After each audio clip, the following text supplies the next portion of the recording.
Moroccan red dragon এখন লাভজনক ব্যবসা। লাল টুকটুকে এই ফলগুলি 800 থেকে 900 গ্রাম পর্যন্ত হয়। খেতেও দারুণ স্বাদ। বাজারে এর ব্যাপক চাহিদা।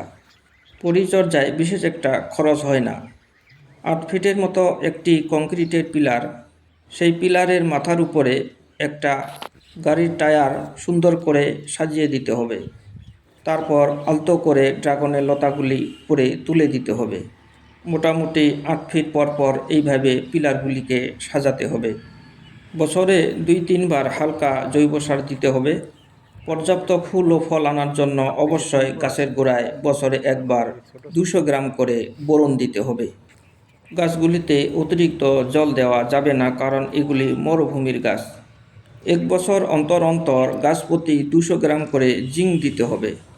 সামান্য পরিমাণে রাসায়নিক সার দেওয়া যেতে পারে। দেখুন লতাগুলি কি সুন্দর, তাজা ও মোটা এবং অনেকটা লম্বা হয়ে নিচের দিকে ঝুলে পড়ছে।